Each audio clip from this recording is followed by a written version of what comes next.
I have to begin the lesson this morning with a warning label. You know how they do on CDs now, if the content is mature. Well, I feel like I need to begin with a warning label because some of the ideas that we're going to talk about this morning may be contrary to your Christian upbringing. There may be ideas presented that challenge your own embedded beliefs. I may challenge beliefs that have been with you since maybe when the dinosaurs roamed. I could be wrong, but based on my own response several years ago to overhearing a pastor say that Genesis was a myth, what? I figure I better warn you. But before I scare you too badly, what I'm talking about this morning is that tension that we have between faith and science, how we accept that, talk about and acknowledge the differences that we know of our faith as described in the Bible and our understanding about science, particularly in view of the latest scientific discoveries in the last 75 to 100 years. To this day, I can remember as a young girl leaving Sunday school at First United Methodist Church in Eugene, Oregon, feeling kind of confused and unsure. I'd heard this creation story my whole young life and was told, this is true, this is fact. But at the same time, I remember being taught in school that we came from a very different sort of place. I was confused being given this contradictory information between the creation story of the Bible and evolution, and this tug of war began between faith and science. And I felt that if I abandoned my faith in creation or my belief in creation, that I was abandoning my faith in God, and I couldn't do that. But if I declared evolution to be wrong, then I felt that I was maybe missing out on a scientific field that had merit and in fact was pretty intriguing. And then I can remember coming to that place where both creation and evolution could work together.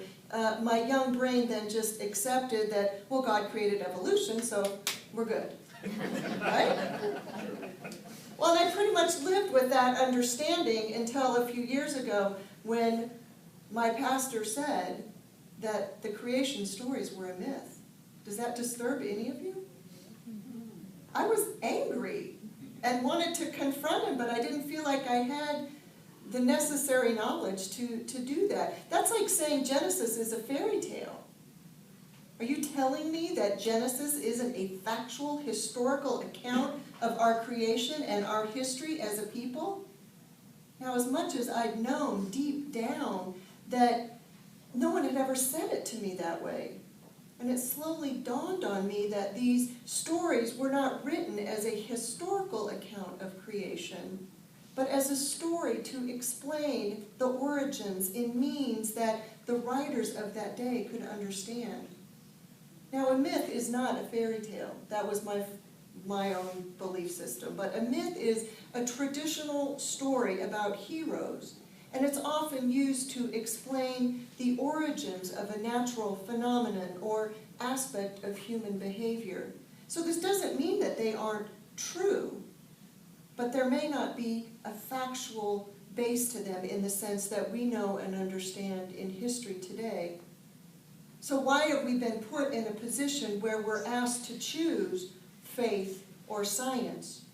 What is it about science that has so many people of faith just up in arms? And I think what's driving people to that uncomfortable position is fear. I think people are afraid that science will somehow disprove or debunk what they believe. They secretly worry that the next great scientific development will be the one that decisively shows that God doesn't exist, that the gospel is a fraud.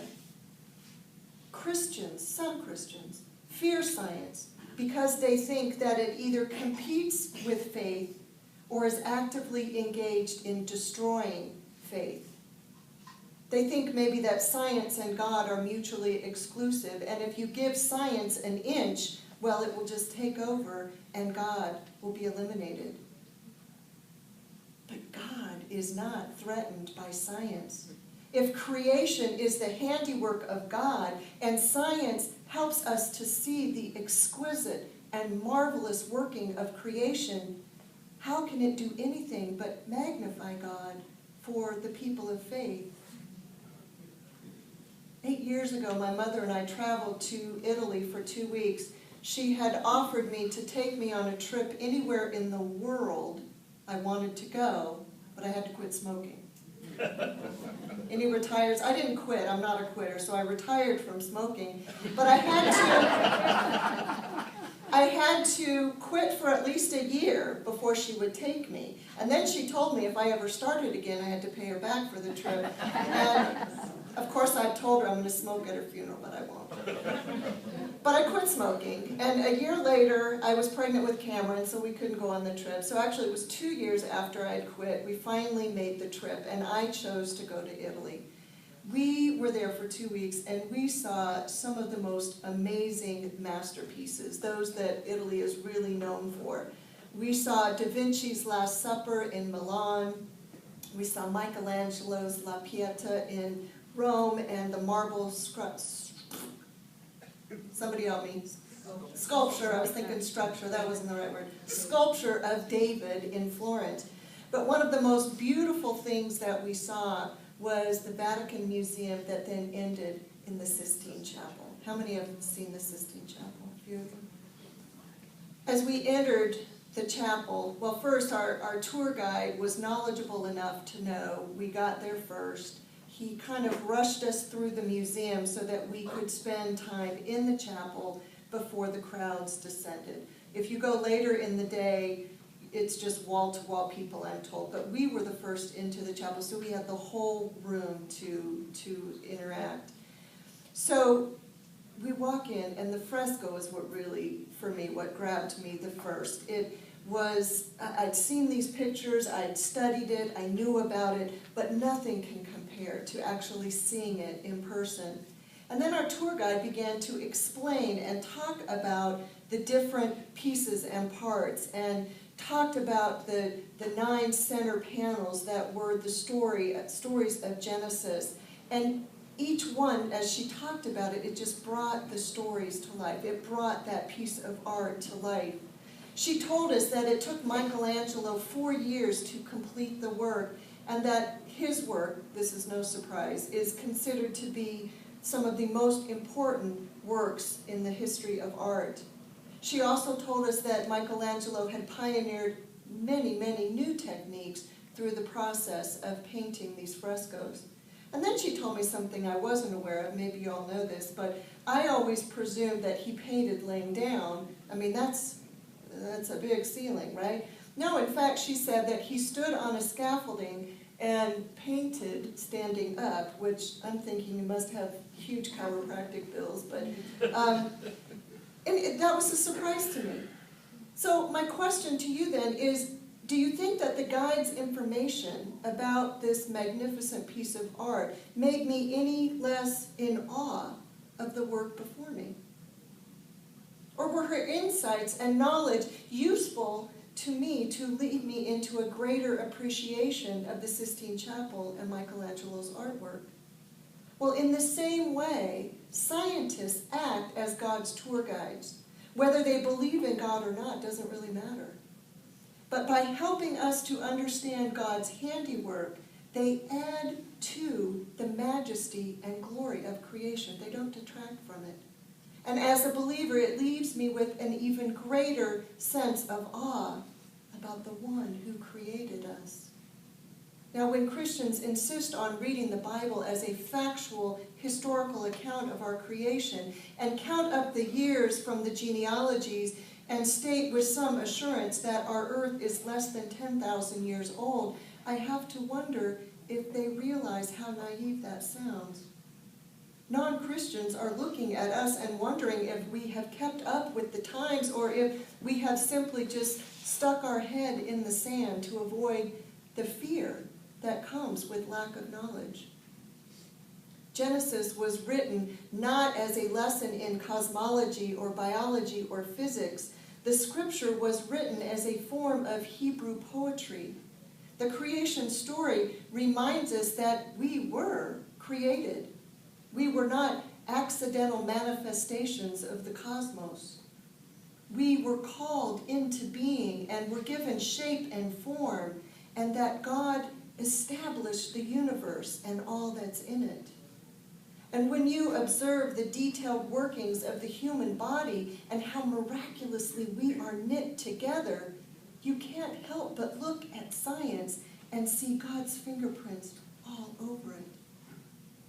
To many Christians, evolution is simply a way of describing a process that God established for creating the magnificent forms of life that we have today. Henry Ford designed the automobile assembly line. He approved of all of his designs. His name appears on every car, yet he did not personally build each car, but they were his designs.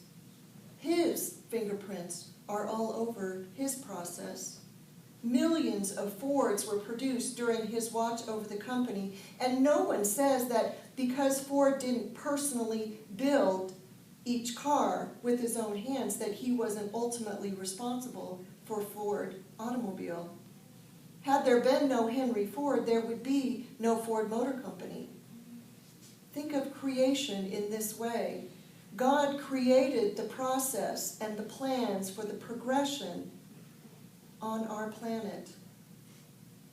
Science and faith are two different ways of understanding our existence. Science helps us to understand the physical process, that part that says how the universe works. And this is hugely important, and as I've already noted, should be no threat to genuine faith. Now, theology and faith, on the other hand, teach us what our existence means. While science asks the questions what and how, theology seeks to answer the question why and for what purpose. Both sets of questions are important, and both sets of questions need to be asked and answered. Science and faith are both required to make sense of our purpose here on this planet. They each have a job to do, and each adds to our understanding of the world. I see them both as tools that assist me in my understanding. Anyone notice these sitting up here? The key is to have the right tool for the right job. Now, if I needed a screwdriver, right, would, thank you. Would one of these work? A doohickey. A doohickey. Now, if I needed to paint a wall and all I had was a screwdriver, would this be of any help at all? Well, not much. I could make it work. Then why do we use the Bible or try to use the Bible to answer scientific questions? It'd be like using this screwdriver to paint the living room. As Christians, we get it wrong when we try to use the book of Genesis as a science textbook. It is looking for the wrong answers in the wrong place. If you need a recipe for brownies, you certainly wouldn't look in a book of short stories, would you? So we have to ask ourselves, bless you, why do so many Christians think they will find a scientific explanation to the origins of the universe in a poetic narrative about the creation? These stories from Genesis about the creation aren't designed to teach us how God created, but that God created. These stories teach us that God is a good God and that creation is good, that being formed in God's image, we are built with God's capacity to love. And that's really what we're called to do, isn't it? To love one another. As Christians, we get it wrong when we see science as a threat to our faith, or when we try to make the Bible a textbook. But we get it right when we see science as an important companion in our quest for knowledge and truth. We get it right when we embrace the fear that might be there and then trust God in everything, always